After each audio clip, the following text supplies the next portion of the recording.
ketiga, pada kesempatan ini, keyakinan kelas yang kita bentuk di IPA 3 ini, ciri-cirinya ada 4. Yang pertama, merupakan sikap positif yang disepakati oleh kelas. Jadi ada tindakan yang positif yang kalian yakini yang bisa menjadi kebiasaan. Kemudian yang kedua, dalam keyakinan kelas itu berisi kata-kata yang merupakan tindakan yang bisa kita amati. Contohnya, saya rajin menyapu kelas ketika saya mendapatkan tiket. Seperti itu. Jadi ada kata-kata positif kalian menyapu kelas. Kemudian saya bersedia membersihkan papan tulis setelah jam pelajaran. Seperti itu. Jadi ada tindakan yang positif yang kalian bertanggungjawabkan dan menjadi kebiasaan. Lalu yang ketiga, dipercaya sebagai kebiasaan dan menjadi budaya positif. Nah, hal ini tidak berlaku untuk si A, si B, si C, tapi berlaku untuk semua anak IPA 3. Yang keempat, tidak mengandung prasangka negatif, tidak atau jangan. Misalnya, saya tidak mengganggu teman. Bukan itu yang dimaksudkan. Jadi, saya menghargai pendapat teman. Saya bisa memaafkan teman saya. Jadi, bukan ada kata tidak atau ada kata jangan di sini. Semua kita positif.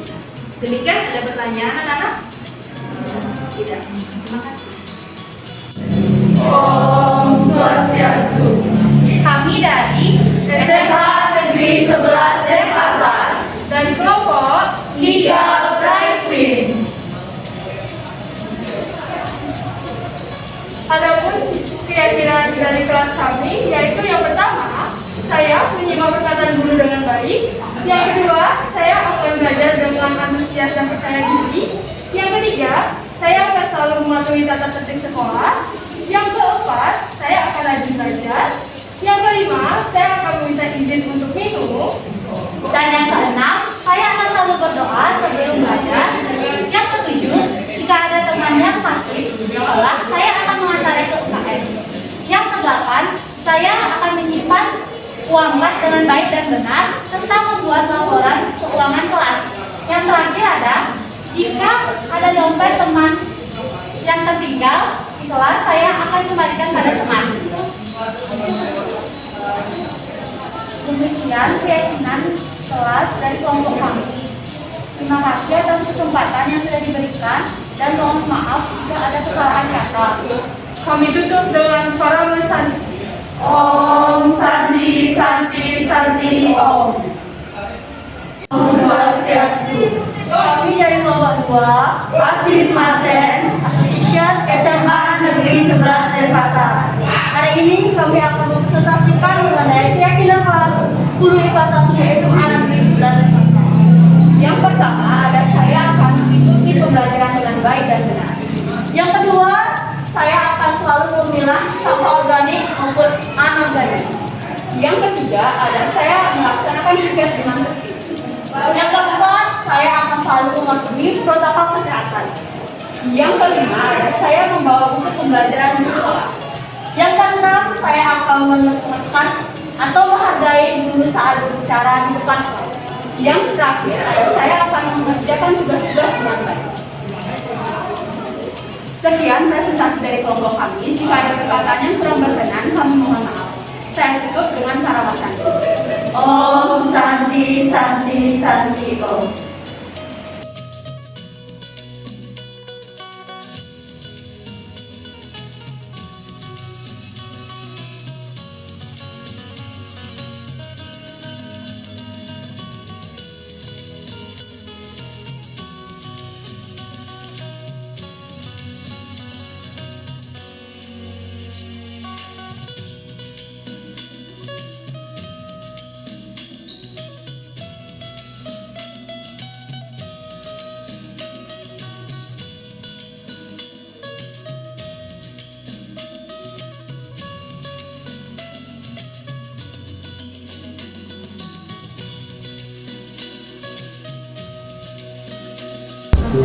Assalamualaikum warahmatullahi wabarakatuh.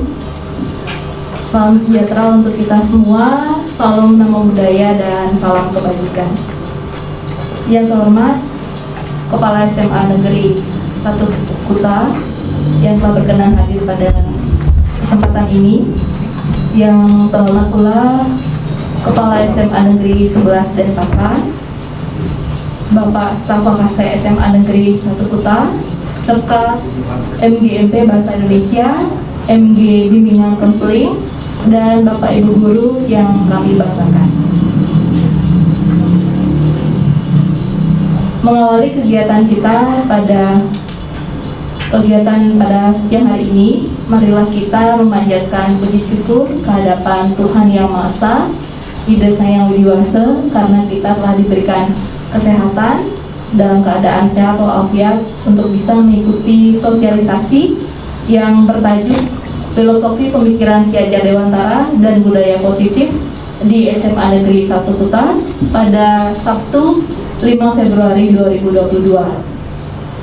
Dan pada kegiatan ini adapun pihak yang memberikan sosialisasi ada 2 orang, yaitu saya sendiri, Ibu Dimadayeni Handayani, dan juga Ibu Niwayan Karyani. Dan untuk mengefektifkan waktu, pada kesempatan ini saya sampaikan susunan acara.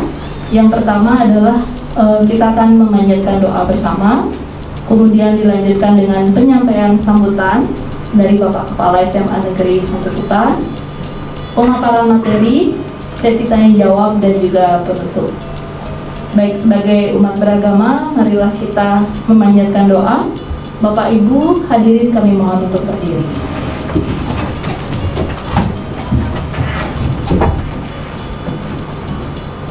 Doa dipersilakan.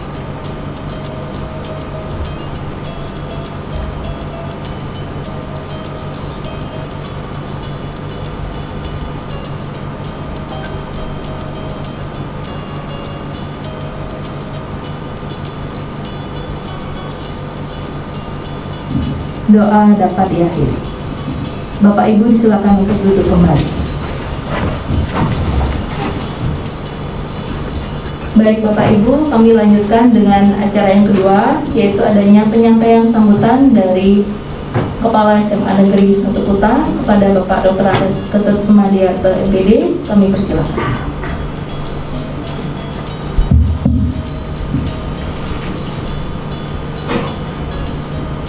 Om Swastiastu. Assalamualaikum warahmatullahi wabarakatuh. Salam sejahtera untuk kita semua. Namo Buddhaya. Salam kebajikan rahayu. Yang kita hormati Bapak Kepala SMA Negeri 11 Denpasar atau Surga. Yang dihormati Bapak Wakil Kepala Sekolah 11 Kuta. Yang dihormati Bapak Ibu Guru Bahasa Indonesia, Bimbingan Konseling SMA 1 Kuta. Kita patut bersyukur pada siang hari ini kita dapat melaksanakan kegiatan di samping kita melaksanakan tugas-tugas kita, dan masih dalam situasi pandemi kita kembali belajar jarak jauh daring ya. Dan kita juga masih dalam suasana berduka ya, karena kemarin kita kehilangan ya, teman kita ya, Pak Haji Wasis sudah meninggalkan kita ya. Kita merasa kehilangan yang mendalam ya. Jadi semoga almarhum Pak Haji menyimak, termasuk juga nanti ada sesi tanya jawab ya.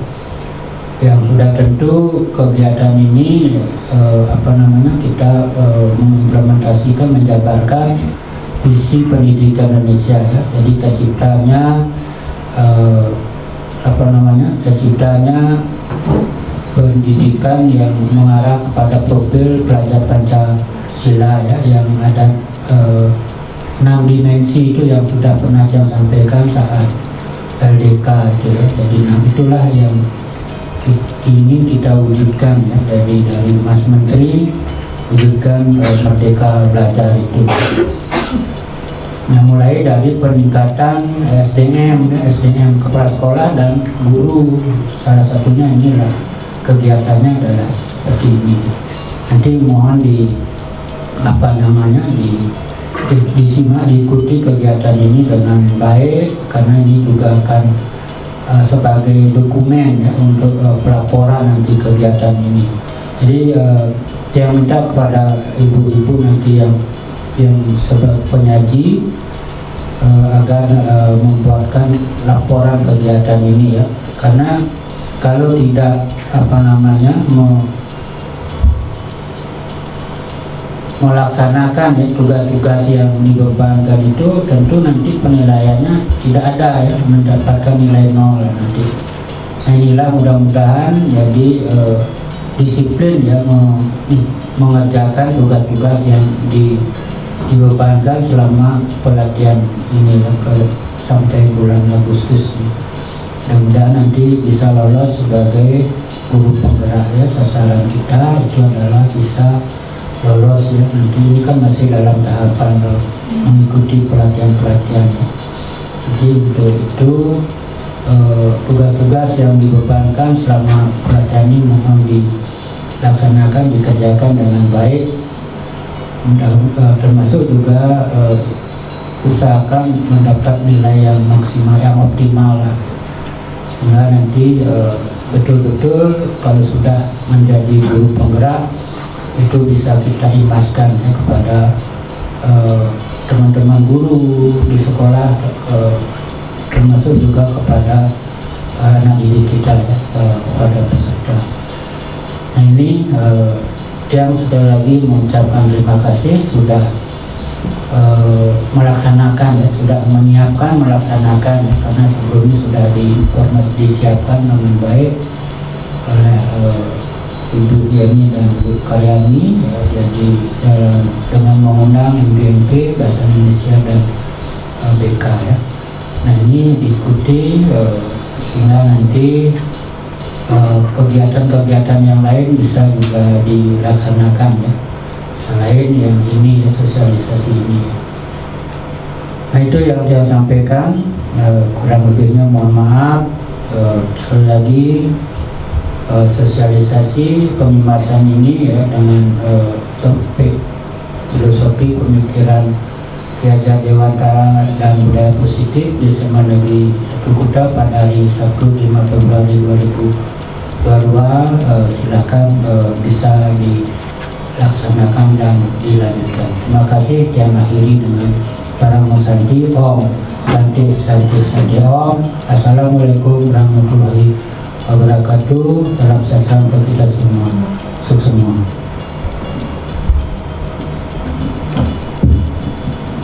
Baik, Bapak, terima kasih atas sambutan yang telah diberikan dalam kegiatan sosialisasi ini. Dan langsung saja saya lanjutkan dengan pemaparan materi, yaitu dari Ibu Niwayan Karyani SPD.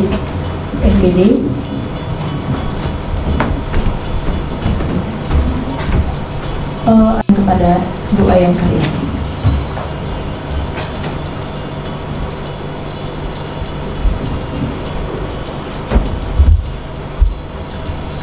Terhormat Bapak Kepala SMA Negeri 1 Kuta, yang saya hormati pula Bapak Kepala SMA 11 Denpasar, Bapak Wakasek Humas yang kebetulan hadir pada siang hari ini, rekan-rekan saya di BK, di FMG BK, dan juga Bapak Ibu guru bahasa Indonesia. Dan itu konsep pertamanya, jadi ada Merdeka Belajar, dan kedua itu kodrat anak-anak kita adalah senang bermain. Itu bermain itu anak-anak pasti senang sekali karena itu adalah satu kodratnya. Kemudian pikiran, perasaan, kemauan, tenaga, yaitu cipta, rasa, karsa atau karya dan pekerti sudah ada pada diri anak.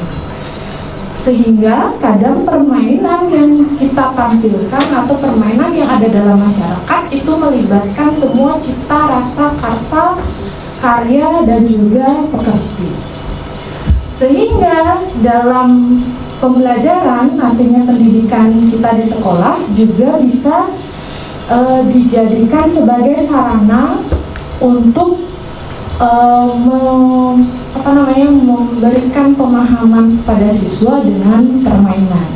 Jadi anak akan merasa lebih senang, lebih tertarik untuk belajar ketika pembelajaran itu diselipkan dengan permainan, karena kodrat mereka itu adalah senang bermain. Nah, beliau juga mengungkapkan bahwa kita itu ibarat sebagai seorang petani. Sekolah itu adalah ladang. Ladang yang subur, penuh dengan aneka ragam tanaman. Jadi di sini seorang petani pada hakikatnya sama kewajibannya dengan pendidik. Mengapa itu? Yang menanam jagung misalnya, yang mana petani hanya dapat menuntun tumbuhnya jagung. Ia dapat memperbaiki kondisi tanahnya, memelihara tanaman jagungnya, memberi pupuk dan air, membasmi ulat-ulat atau jamur dan mengganggu tanaman hidup padi dan lain sebagainya. Jadi petani seperti kita ibaratnya dulu hanya mampu untuk mengkondisikan tanah, kemudian memelihara tanaman, tetapi kita tidak mampu menciptakan bibit yang unggul nanti. Karena bibit itu sesuai tadi sudah ada kodratnya masing-masing. Kita hanya mampu menuntun tumbuhnya dari bibit tersebut. Jadi kembali nanti akan menjadi apa anak kita itu terlepas jika terjadi siswalah yang menentukan segala bentuk atau segala macam dari pendidikan tersebut, dan bagaimana seorang guru mampu sebagai fasilitator dalam tadi menuntun kodrat anak sebagai manusia yang bahagia dan selamat intinya. Jadinya pokok pendidikan harus terletak di mana? Di dalam pengakuan ibu bapak, karena hanya dua orang inilah yang dapat menghamba pada anak. Jadi membuat anak nyaman terhadap kita, kemudian memberikan mereka kasih sayang, memberikan perhatian kepada anak, itu adalah salah satu bentuk pendidikan yang berpihak pada anak. Tanpa harus kita memandang bahwa si A itu latar belakangnya seperti dari mana, seperti apa, tanpa seperti itu. Jadi intinya kita ikhlas memberikan pendidikan itu kepada seluruh siswa kita tanpa memihak satu dengan yang lainnya.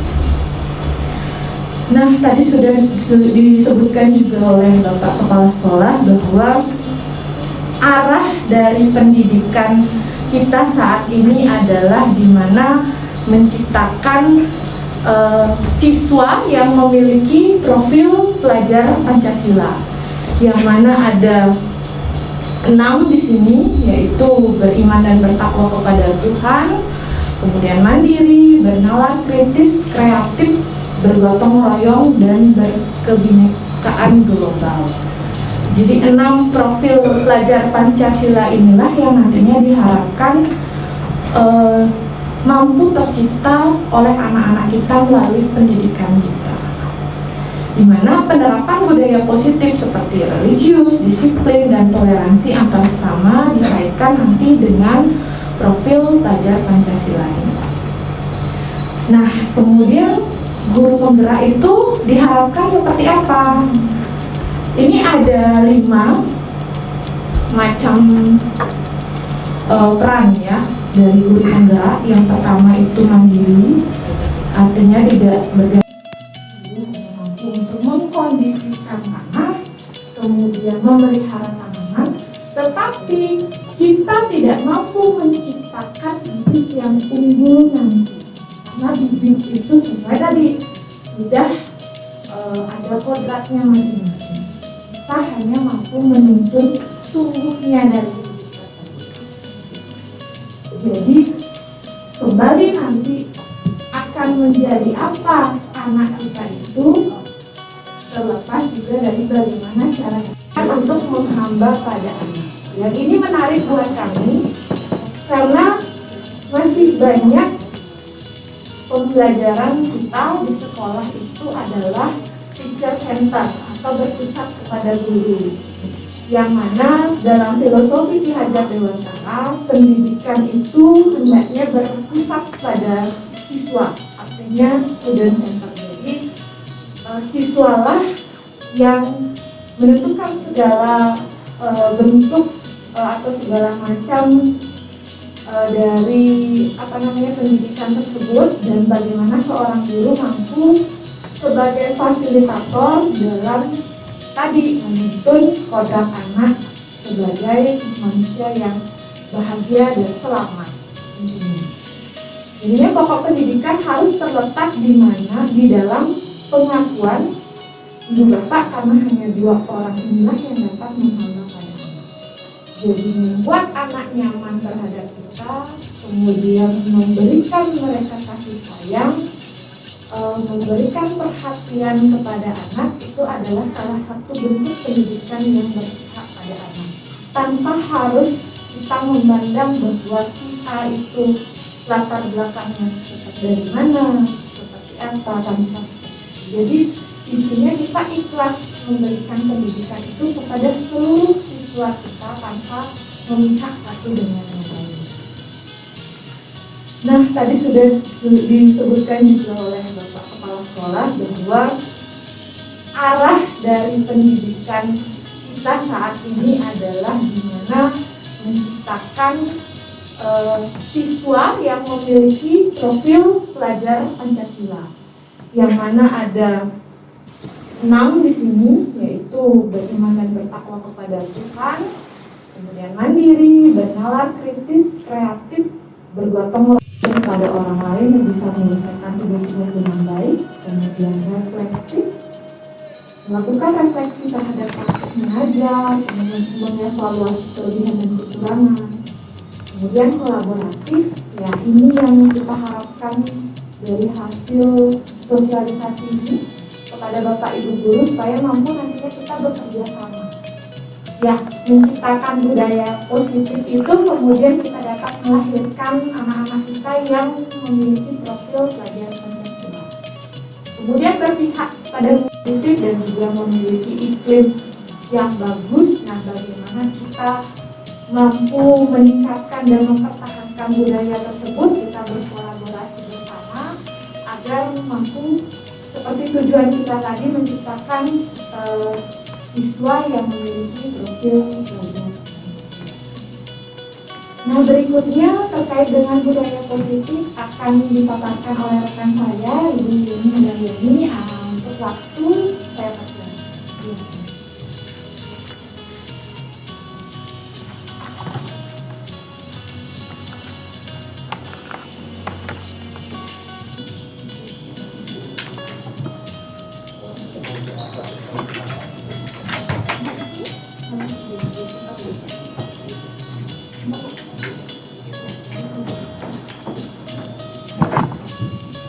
Baik, terima kasih Ibu Karyani atas pemaparan yang telah diberikan. Kita berikan aplaus terlebih dahulu. Boleh karangan. Oke, sudah dibuka. Berhasil ya Bapak. Iya. Halo, saran Bapak. Boleh kan Bapak membuka tangan Bapak? Iya. Baik. Tanpa pengawasan. Iya. Oke. Tangan untuk Ya, asal aja terus ke Bapak. ya. Kadaut. Berhasil ya dirayu. Ini lebih bagus, ini depan. Sebetulnya berhasil ya meraih Bu Kadek. Siswa sendiri dan juga untuk Bapak Ibu Guru, karena kalau disiplin biasanya mereka sangat banyak memberikan nasihat, ya kontrolnya cukup banyak dan muaranya nanti ke wali. Nah, sekarang kita ada game sedikit Bapak Ibu bisa kepalkan tangannya seperti ini dengan sangat kuat, ya, jangan sampai lepas. Dan coba bayangkan di tangan Bapak Ibu itu ada benda yang sangat berharga yang tidak boleh teman-teman ambil, ya, pasangannya nggak boleh ambil. Dan sekarang coba ampun Bapak Kepala SMA 11 ini merayu Pak Was gitu. Merayu Pak Wasiko. Kira-kira Pak Wasiko nggak untuk membuka. Bu Manul coba merayu Pak Jero supaya Pak Jeronya mau membuka membuka kepalan tangannya. Iya. Oh ya. Bu Karyani coba merayu Pak Kise gitu ya.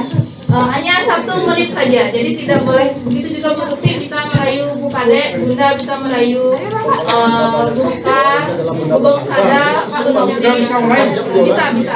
bisa. Ya, kita jadi benda yang sangat penting ya, sangat berharga. Boleh marah semuanya, bukan boleh mengkritik, boleh marah.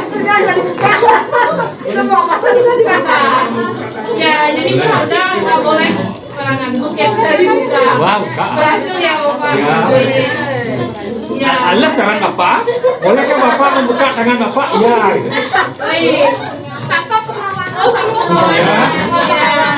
Oke, tangan untuk kita. Ya. Oh, kita berhasil dirayu. Orangnya lebih bagus, ini depan. Ya. Tentunya berhasil ya merayu Bu Kade. Oh, ini tadi ada 2 pertanyaan saya. Saya ini dalam posisi tahu yang ada di dalam situ. Iya. Atau saya dalam posisi tidak tahu. Ini Tidak dalam tahu. merayunya berbeda. Oh. Kalau tahu pasti saya akan merayunya lebih beda ya. Kalau Pak Duknya hebat ya. Iya. Satu pertanyaannya ya, bolehkah saya Bapak buka tangan Bapak? Boleh. Ya permintaan ya. Kalau Bung Sada sama Bu Novi tadi berhasil. Bu Mekar Bunda berhasil. Oh, ada ancaman. Ya. Baik, sekarang kita lanjut ya. Ya ternyata ini semuanya berhasil untuk membuka kepalan tangan. Ya. Oke, jawabannya mengapa di sini analisisnya. Nah, Bapak Ibu di sini ada teori kontrol. Jadi budaya positif ini erat kaitannya dengan psikologi. Kita ada psikologi pendidikan dan di sini ada psikologi yang berkaitan dengan karakter.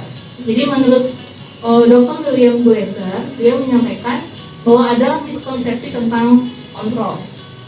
Yang pertama, ilusi kontrol guru pengontrol murid. Jadi pada dasarnya kita ini tidak dapat memaksa murid, kecuali jika memang murid itu memilih untuk bersedia, atau kita bisa mengambil kekuasaan, atau kita bisa memimpin mereka atau meminta sesuatu. Kemudian yang kedua, ilusi bahwa semua penguatan positif itu efektif dan bermanfaat. Nah, namun dalam jangka waktu tertentu, kemungkinan murid itu bisa sangat bergantung pada pujian kita. Kalau tidak ada pujian, dia tidak akan moving atau tidak bergerak. Kalau tidak ada pujian, dia tidak mau melakukan sesuatu. Ada karakter yang seperti Ya, itu. baik. Ya. Dari pengalaman Bapak Ibu pasti sudah pernah mengalami hal ini. Ya, kemudian ini ilusi tentang kritik. Kritik membuat orang merasa bersalah, dapat menguatkan karakter.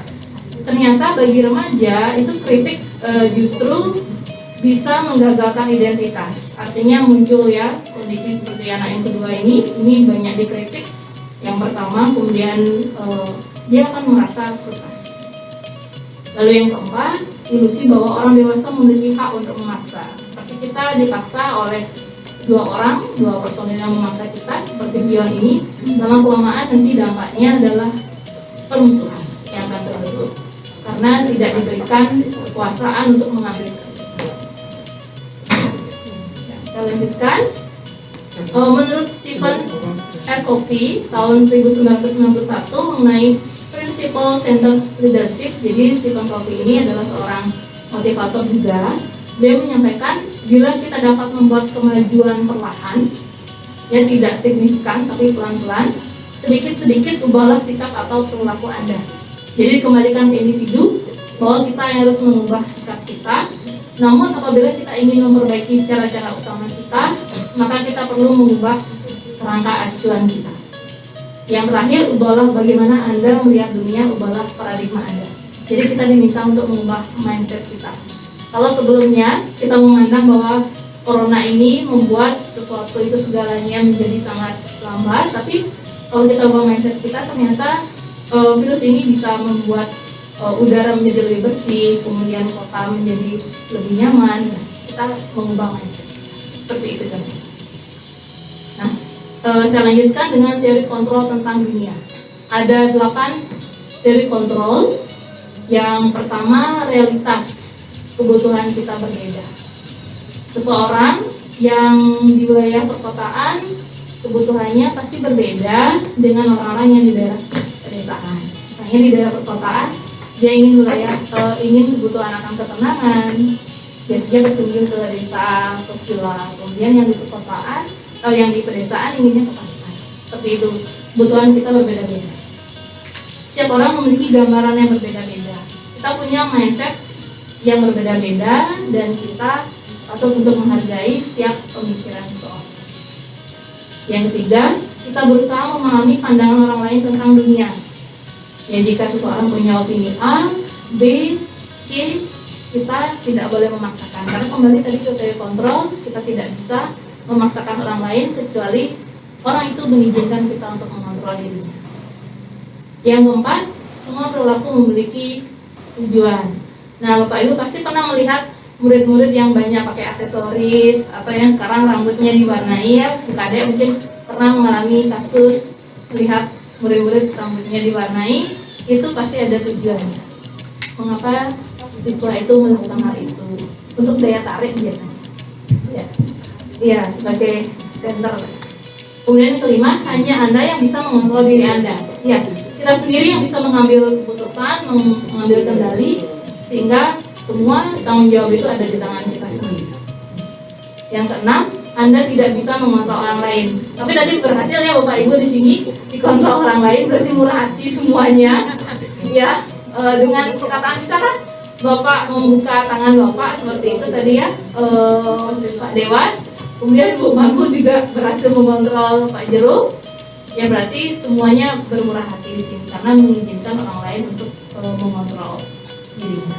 Yang ketujuh, ya kepercayaan, betul, trust di sini. 7 ada kolaborasi dan konsensus menciptakan pilihan-pilihan baru. Jika kita berkolaborasi, Bu Muhammad benar? Ancam sama Ada ancaman. Oh, ada ancaman. Ada ancaman. Iya. Baik, sekarang kita lanjut ya. Ya ternyata itu semuanya berhasil untuk membuka kepalan tangan. Ya. Oke, jawabannya mengapa di sini analisisnya. Nah, Bapak Ibu di sini ada teori kontrol. Jadi budaya positif ini erat kaitannya dengan psikologi. Kita ada psikologi pendidikan dan di sini ada psikologi yang berkaitan dengan karakter. Jadi menurut Dr. William Glasser, dia menyampaikan bahwa ada miskonsepsi tentang kontrol. Yang pertama, ilusi kontrol guru pengontrol murid. Jadi pada dasarnya kita ini tidak dapat memaksa murid, kecuali jika memang murid itu memilih untuk bersedia, atau kita bisa mengambil kekuasaan, atau kita bisa memimpin mereka atau meminta sesuatu. Kemudian yang kedua, ilusi bahwa semua penguatan positif itu efektif dan bermanfaat. Nah, namun dalam jangka waktu tertentu, kemungkinan murid itu bisa sangat bergantung pada pujian kita. Kalau tidak ada pujian, dia tidak akan moving atau tidak bergerak. Kalau tidak ada pujian, dia tidak mau melakukan sesuatu. Ada karakter yang seperti itu. Ya. Dari pengalaman Bapak Ibu pasti sudah pernah mengalami hal ini. Ya, kemudian ini ilusi tentang kritik. Kritik membuat orang merasa bersalah, dapat menguatkan karakter. Ternyata bagi remaja itu kritik justru bisa menggagalkan identitas. Artinya muncul ya kondisi seperti anak yang kedua ini banyak dikritik. Yang pertama, kemudian dia akan merasa frustasi. Lalu yang keempat, ilusi bahwa orang dewasa memiliki hak untuk memaksa. Seperti kita dipaksa oleh dua personil yang memaksa kita, seperti Pion ini. Lama-kelamaan nanti dampaknya adalah permusuhan yang akan terbentuk karena tidak diberikan kekuasaan untuk mengambil keputusan. Ya, saya lanjutkan. Menurut Stephen R. Covey tahun 1991 mengenai Principle Centered Leadership. Jadi Stephen Covey ini adalah seorang motivator juga. Beliau menyampaikan bila kita dapat membuat kemajuan perlahan, ya tidak signifikan tapi pelan-pelan, sedikit-sedikit ubahlah sikap atau perilaku Anda. Jadi dikembalikan ke individu bahwa kita yang harus mengubah sikap kita. Namun apabila kita ingin memperbaiki cara-cara utama kita, maka kita perlu mengubah kerangka acuan kita. Yang terakhir, ubahlah bagaimana Anda melihat dunia, ubahlah paradigma Anda. Jadi kita diminta untuk mengubah mindset kita. Kalau sebelumnya kita memandang bahwa corona ini membuat sesuatu itu segalanya menjadi sangat lambat, tapi kalau kita ubah mindset kita, ternyata virus ini bisa membuat udara menjadi lebih bersih, kemudian kota menjadi lebih nyaman. Nah, kita mengubah mindset kita. Seperti itu contohnya. Nah, saya lanjutkan dengan teori kontrol tentang dunia. Ada 8 teori kontrol. Yang pertama, realitas kebutuhan kita berbeda. Seseorang yang di wilayah perkotaan kebutuhannya pasti berbeda dengan orang-orang yang di daerah pedesaan. Misalnya di daerah perkotaan dia ingin kebutuhan akan ketenangan, biasanya berkunjung ke desa, ke villa. Kemudian yang di perkotaan, yang di pedesaan inginnya ke pantai. Seperti itu, kebutuhan kita berbeda-beda. Setiap orang memiliki gambaran yang berbeda-beda. Kita punya mindset yang berbeda-beda dan kita patut untuk menghargai setiap pemikiran seseorang. Yang ketiga, kita berusaha memahami pandangan orang lain tentang dunia. Ya, jika seseorang punya opini A, B, C, kita tidak boleh memaksakan. Karena kembali tadi ke teori kontrol, kita tidak bisa memaksakan orang lain kecuali orang itu mengizinkan kita untuk mengontrol dirinya. Yang keempat, sebuah lingkungan positif. Jadi terlebih dahulu gurulah yang memberikan contoh ataupun teladan sehingga siswa dapat meniru sikap gurunya dan terbentuk keyakinan kelas yang baik. Dan mengapa justru namanya keyakinan kelas, bukan perjanjian kelas atau bukan komitmen bersama? Karena sebelumnya, sebelum pandemi COVID-19 ini, Bapak Ibu apakah sudah cuci tangan sampai di rumah? Oh, tapi sudah, berarti rajin ya. Kemudian, apakah Bapak Ibu di sini kalau naik sepeda gayung juga pakai helm? Enggak, karena jaraknya pendek ya. Aku sih ya, jaraknya jauh dari Kutem ke sini ya, dari Jimbaran ke sini. Tidak. Nah, itu karena kita mengapa disebut sebagai keyakinan kelas? Karena kita percaya ada nilai. Kalau kita tidak melakukannya, kita merasa aduh ada sesuatu yang kurang. Sehingga itu kebiasaan-kebiasaan itu menjadi nilai kita lakukan dalam tindakan sehari-hari dan akhirnya menjadi kebiasaan yang diyakini. Seperti ini. Yang keempat, ada yang pakai sabuk pengaman di mobil, ada yang enggak. Ada. Oh iya. Ya, tapi remnya kan sudah bagus Pak ya, sudah. Soalnya numpang. Oh numpang, oh iya. Saya pakai motor gitu. Iya. Seperti itu keyakinan kelas. Jadi harus ada dari nilai, dari tindakan dan akhirnya menjadi kebiasaan. Nah, berikut kita akan menuju ke pendapat ahli. Menurut Gosen, suatu keyakinan memotivasi seseorang dari dalam atau memotivasi secara intrinsik. Jadi kalau motivasi dari dalam ini akan muncul semangat dan seseorang tergerak untuk menjalankan keyakinannya daripada hanya sekadar mengikuti serangkaian peraturan. Jika anak-anak kita sadar punya motivasi dari dalam, dia akan memunculkan nilai-nilai atau keyakinan kelas yang positif. Berikut ini ada beberapa langkah-langkah untuk membentuk keyakinan kelas. Yang pertama itu siswa diajak untuk membuat suatu kondisi atau keadaan, dan di sini sifatnya abstrak keyakinan kelas itu daripada dengan peraturan yang ada di sekolah. Yang kedua, keyakinan kelas berupa pernyataan-pernyataan yang sifatnya universal. Yang ketiga, pernyataan keyakinan kelas senantiasa dibuat dalam bentuk positif, tidak boleh ada kata tidak atau jangan. Yang keempat, keyakinan kelas hendaknya tidak terlalu banyak sehingga mudah diingat dan dipahami oleh semua warga kelas.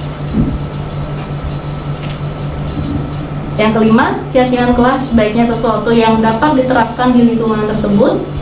Dan yang terakhir, semua warga kelas hendaknya ikut berkontribusi dalam pembuatan keyakinan kelas. Nah, ini adalah dokumentasi proses kami berdua juga sudah membuat keyakinan kelas dan kita buat dalam bentuk kerajinan tangan yang ada di kelas. Dan saya sebagai wali kelas IPA 1 di SMA Negeri 11 Denpasar, ini adalah dokumentasi kami membuat keyakinan kelas di kelas 10 IPA 1. Ya, ini beberapa karya siswa. Nah, contoh keyakinan kelas yang sudah kami buat yaitu yang pertama, datang tepat waktu, menyapa teman dan guru setiap hari, mengembalikan barang teman yang telah dipinjam, dan mengucapkan terima kasih. Jadi berupa tindakan yang sederhana, namun ini bermakna secara universal. Kemudian menyimak pendapat teman dalam diskusi, dan yang terakhir ketika di kelas kami mendengarkan penjelasan guru dengan tertib. Nanti tujuannya tentu adalah pembentukan karakter seperti profil pelajar Pancasila. Ya.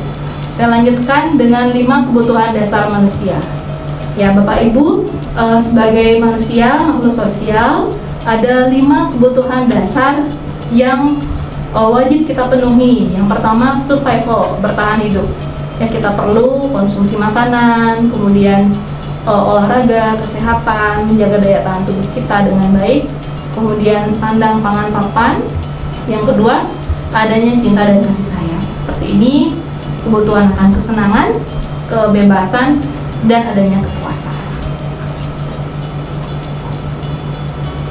Ini saya percepat. Kemudian kita lanjut ke 5 posisi kontrol. Posisi kontrol kita sebagai pendidik ada sebagai. Kemudian yang kedua, memvalidasi tindakan yang salah.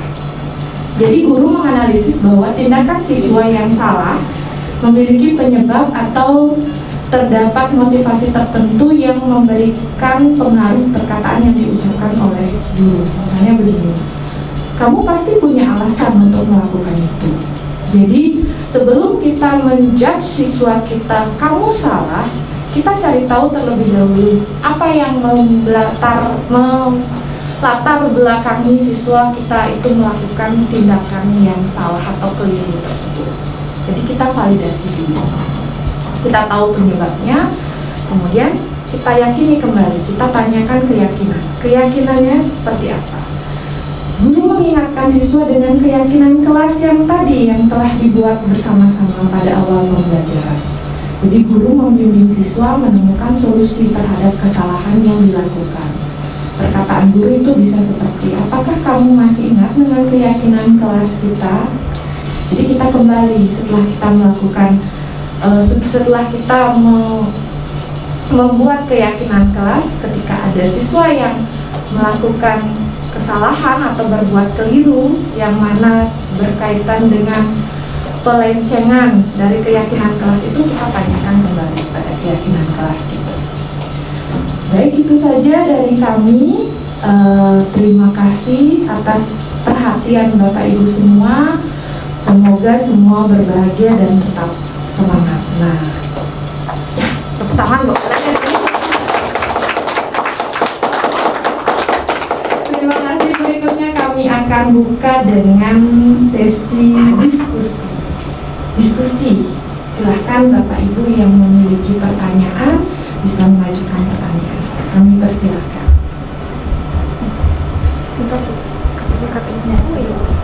Tadi tentang restitusi. Ya, jadi pertanyaan saya tentang penerapannya. Bagaimana Ibu dalam menerapkan restitusi itu di kelas? Gitu. Mungkin memang tadi sudah ada beberapa contoh, tapi mungkin Ibu sebagai BK, ya itu bagaimana kalau misalnya restitusi itu di kelas itu lebih jelasnya lagi ya. Saya minta tolong diperjelas. Terima kasih.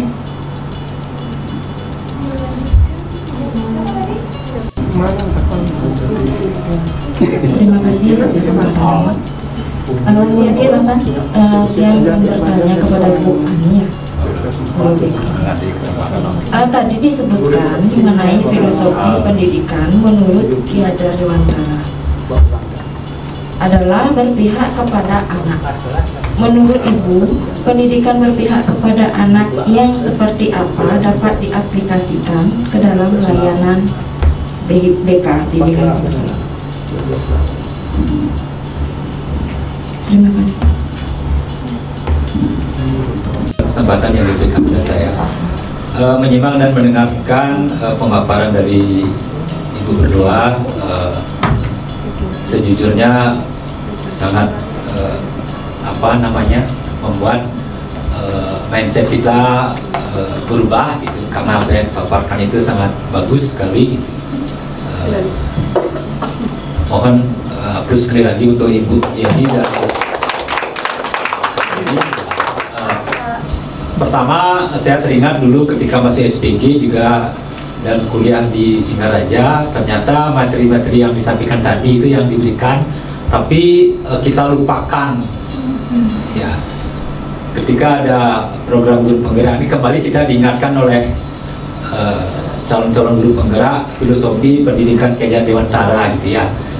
Akhirnya memang selama ini kita sepertinya terkagum-kagum dengan pendidikan yang berasal dari barat itu. Ternyata kita melupakan bahwa kita punya tokoh pendidikan yang filosofinya sangat bagus gitu. Dan memang perlu kita terapkan gitu.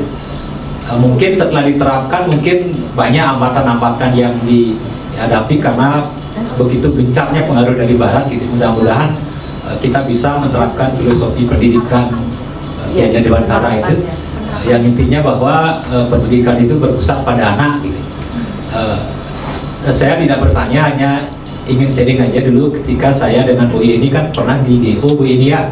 Di sana ada dosen UNUD, dosen mengajar fisika gitu. Pak, rahasia gini, kalau guru menabuh genderang belum tentu murid mau menari Pak gitu.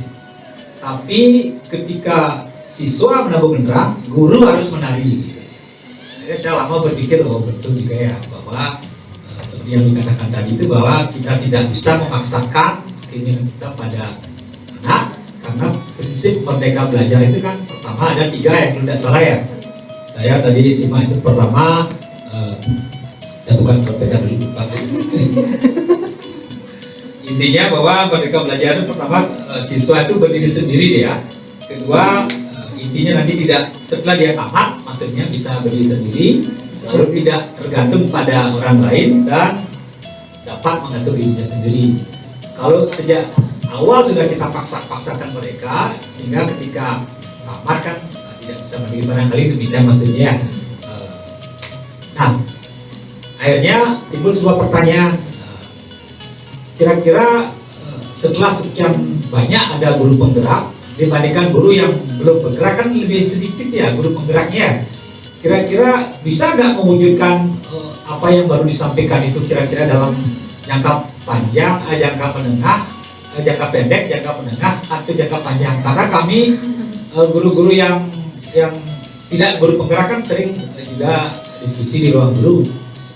Kadang-kadang banyak yang pesimistis, wah ini ganti menteri aja nanti pasti ganti kebijaksanaan. Apakah akan berlanjut kira-kira tuh dengan satu pertanyaan, bisa atau enggak diterapkan? Bisa kan? Ya, bisa. Dah, gitu ya. Ya, terima kasih atas kesempatan yang diberikan. Apa yang disampaikan barusan berkaitan dengan materi filosofi pendidikan dari Ki Hajar Dewantara, rasanya itu menurut ya, sangat tertarik gitu. Kita flashback kembali apa yang memang yang disampaikan oleh Ki Hajar Dewantara itu memang sebenarnya seperti itu. Nah, dan juga pemaparan materi tadi yang berkaitan dengan keyakinan kelas itu cukup tertarik gitu. Ya, bagaimana kita mengkondisikan kelas itu supaya siswa itu tertarik ya, memanfaatkan waktu yang ada, menggunakan kelasnya itu sehingga apa yang disampaikan oleh guru pada saat mengajar itu dapat diterima oleh siswa. Yang menjadi pertanyaan saya adalah bagaimana respon siswa terhadap keyakinan kelas tersebut. Terima kasih.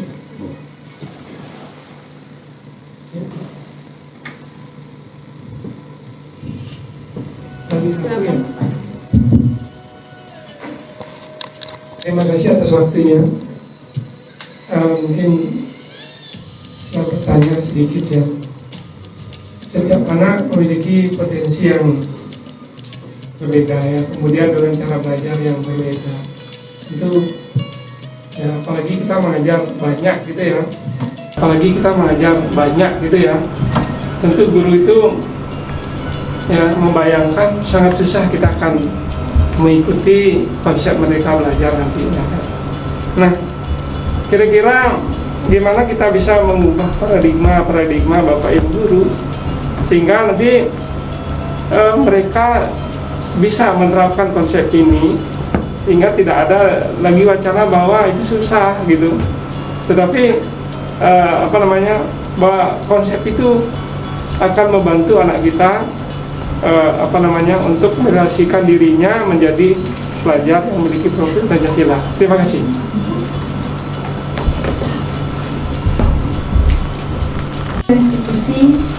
Segitiga institusi di kelas. Itu ya seperti yang sudah saya paparkan tadi, bahwa segitiga institusi ini merupakan salah satu metode untuk menangani permasalahan siswa secara umum bisa, artinya permasalahan secara umum, baik itu dari kedisiplinan di kelas maupun di luar kelas. Namun tidak menutup juga bahwa permasalahan pribadi seperti masalah-masalah yang urgent juga dapat diselesaikan dengan segitiga institusi. Kemarin saya menyelesaikan permasalahan siswa itu terkait disiplin mengisi kehadiran secara online, jadi bisa diterapkan. Nah, bagaimana penerapannya di kelas? Sebagai guru kelas, pandangannya karena Bu Tuti guru bahasa Indonesia mengajar di kelas. Jadi ketika di awal kita sudah membuat sebuah keyakinan kelas kepada siswa. Lalu tiba-tiba ada siswa yang memiliki permasalahan dalam hal disiplin membuat tugas misalnya. Tugas mungkin tidak mengumpulkan tugas tepat waktu. Jadi kita bisa panggil siswa tersebut, baik itu mungkin di ruang guru secara tatap muka face to face. Kita awali dengan menstabilkan identitas itu tadi. Jadi kita memberikan pemahaman bahwa berbuat salah itu memang tidak apa-apa, tapi semua orang pernah melakukannya. Tapi sekarang bagaimana cara kita bertanggung jawab atas kesalahan yang sudah kita lakukan itu. Jadi kita berikan stabilkan dulu identitasnya. Mungkin siswa itu kan pasti takut ya baru dipanggil gitu ke ruang guru gitu.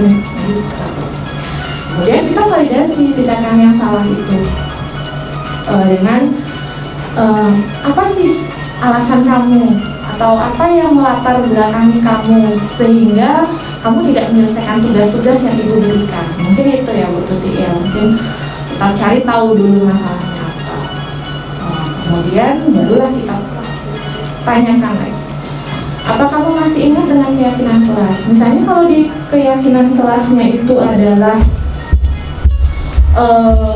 wajib mengumpulkan tugas tepat waktu gitu misalnya, kita sudah memiliki keyakinan itu bahwa seluruh siswa wajib mengumpulkan tugas tepat waktu. Nah, jika dilihat dari keyakinan kelas kamu ini, apakah kamu sudah melaksanakan keyakinan kelas ini gitu? Jadi kita tanyakan lagi.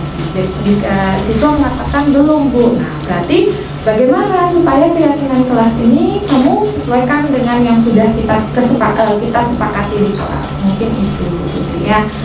Jadi bisa kita lakukan itu kepada permasalahan yang ada di kelas terkait dengan kedisiplinan siswa. Pertanyaan kedua dari Bu Sada tadi menjelaskan tentang filosofi Ki Hajar Dewantara yang mana kita berpihak pada anak, lalu bagaimana aplikasinya pada layanan bimbingan konseling. Baik, bagus sekali pertanyaannya. Kita ketahui bahwa dari pemikiran Ki Hajar Dewantara bahwa sebagai guru kita harus berpihak kepada siswa. Jadi student center. Jadi kalau pembelajaran itu lebih ke pembelajaran yang mana menuntut anak untuk lebih banyak mencari tahu.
jadi benda yang diam itu, tapi sebenarnya dia punya potensi gitu. Nah sekarang yang perlu kita lakukan adalah kita tidak diam, kita tidak statis, tapi kita berusaha untuk melakukan pendekatan. Supaya berhasil jadian, kita harus pendekatan dulu pelan-pelan. Kita berkomunikasi dengan rekan-rekan kita, menyampaikan visi kita, pendekatan yang jauh berat, sehingga memperoleh pemahaman yang sama. Walaupun ada senior juga, tapi kita bisa dengan contoh atau tindakan yang mendukung pemahaman kita, supaya kita diberikan.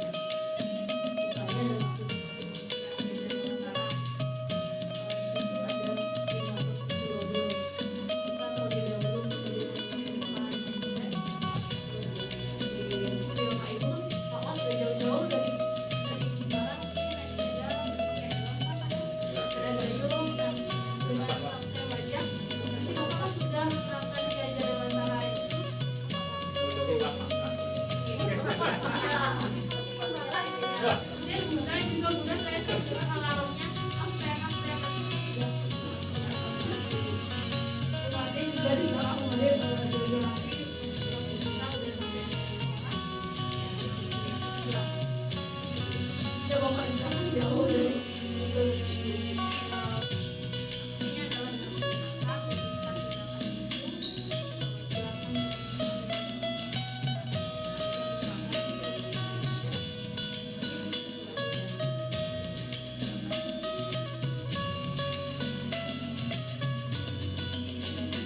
dalam menemukan masalah-masalah dengan anak didik kita, dan masalah itu muncul dari kebutuhan, ya, kebutuhan siswa yang tadi yang sudah saya jelaskan, 5 kebutuhan dasar manusia.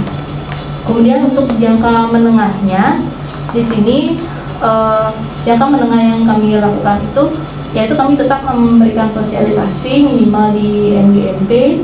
Nanti jika diizinkan oleh MGMP seperti bahasa Jepang kan sudah ke provinsi, kami di kabupaten dulu, jadi step by step dulu. Jika diizinkan juga atas izin Bapak Kepala Sekolah sama satu Kuter sama Negeri 11, misalnya bisa bersurat, kami bisa ke kabupaten ya, dan juga ke provinsi. Jadi bisa ke tingkat yang lebih tinggi, kami sosialisasi tentang hal ini. Dan untuk jangka panjangnya adalah kami bisa menjadi coaching, terutama dalam teori-teori ini. Dan di sini juga kami bisa berbagi pemanfaatan IT ya, ini ya. Karena di sini kami belajar langsung karena ada Canva, jadi kami belajar buat video, apalagi sekarang daring. Lucu dicinta ulang pun tiba, ternyata daring kita bisa lagi menerapkan praktik-praktik kami ini untuk kegiatan di Google Classroom ataupun di Quizzes seperti itu Bapak. Ya, itu yang bisa kami lakukan. Semoga Bapak Ibu di sini juga berkenan untuk kami ajak sharing, dan masih ada keseganan kami antara unsur senior dan junior. Jadi ada rasa segan kami. Mudah-mudahan Bapak Ibu tidak berpandangan bahwa kami mengajari yang senior, tidak. Kami bermaksud di sini tetap berbagi dengan Bapak Ibu. Demikian penjelasan saya tentang pertanyaan Bapak Madewas. Kemudian respon siswa terhadap keyakinan kelas. Ya, di kelas 10 IPA 1 yang menjadi wali saya Bu Man di SMA Negeri 11 Denpasar, bisa dilihat di sini mereka punya respon yang baik terhadap, ya, ini dibuktikan dari karya-karya mereka ini. Ya, ini karya mereka yang sangat kreatif, dan di sini walaupun Bapak Ibu ada siswa kami di kelas 10 IPA 1 ini kan yang punya keterbatasan atau anak BK. Oh ya, anak BK tunawicara, dia aktif ikut terlibat. Jadi yang ini Bapak Ibu ini, yang ini. Iya, jadi dia nggak diam aja, dia juga nggak minder, tapi dia ikut mungkin pakai bahasa isyarat, menempel atau nulis, dia mau bersedia berkolaborasi untuk membuat keyakinan kelas. Ya, anak inklusi. Jadi susah juga saya komunikasi dengan dia. Biasanya saya WA dulu di kelas, teman saya WA dulu. Kamu ngerti nggak penjelasan ibu gitu? Jadi dia jawab, kita di kelas tapi saling WA jadinya. Itu yang terjadi, ada satu anak. Ya responnya baik dan mereka bisa mematuhi keyakinan kelas dengan baik. Kemudian pertanyaan yang kelima, cara mengubah paradigma. Ya, dari ya menyangkut tentang iya, iya. Ini kan baru-baru ya satu kelas ini. Iya. Satu kelas. Misalnya kalau ada di materi kita ya di bahasa Indonesia kan ada materi debat. Iya. Nah ini karena anak-anak ini tentang bicara, terus bagaimana dia mengikuti materi itu? Kalau saya juga sudah sempat menanyakan ini di guru penggerak ya, kebetulan ibu pertanyaannya sama dengan Ibu Wirati dari SMP di salah ya Semal ya dan Semal, guru bahasa Inggris. Dia menanyakan pada saya ketika kami Zoom meeting dengan Pak Arianto fasilitator kami, itu tidak saya ujikan untuk berbicara, Bu. Saya tidak ujikan untuk berbicara, jadi nanti kedepannya saya minta dia membuat di LKPD. Kalau ada masalah seperti ini, kamu sebagai tim pro apa yang kamu sampaikan, tapi konsepnya dulu yang saya jelaskan. Nanti kamu sebagai tim kontra apa yang kamu sampaikan. Iya, tertulis, karena tidak mungkin itu kan waktu juga Bu ya bahasa isyarat, cuman saya belum memahaminya. Iya, saya bijaksanai juga dengan teman-teman di guru penggerak di grup kami itu diizinkan dan bisa seperti itu. HD-nya mungkin kita tidak ujikan yang berbicara, tapi kita alihkan ke yang menulis. Ya, demikian. Kalau di SMA 1 nggak ada kan ya? Nggak ada SMA. Karena sudah kita tutup saja, karena tadi sudah dibuka oleh Bu Yeni, kita tutup sama Bu Yeni. Baik Bapak Ibu, kami ucapkan terima kasih banyak atas apresiasi yang diberikan, atas dukungan yang diberikan sehingga kegiatan ini terlaksana dengan baik, dan kami juga mendapatkan suatu kesempatan yang luar biasa bisa hadir di sini di tengah-tengah Bapak Ibu, walaupun Bapak Ibu memiliki aktivitas namun meluangkan waktu di sini, kami sangat senang sekali ya bisa diapresiasi. Demikian pemaparan kami mengenai filosofi pemikiran Ki Hajar Dewantara dan budaya positif di SMA Negeri 1 Tegal. Semoga pemaparan yang kami berikan bisa memberikan manfaat dan juga dapat menambah ilmu Bapak Ibu. Karena tadi sudah kita buka dengan doa, sekarang kita tutup dengan doa, baru kemudian kita sesi foto bersama. Ya, Bapak Ibu kami mohon untuk berdiri.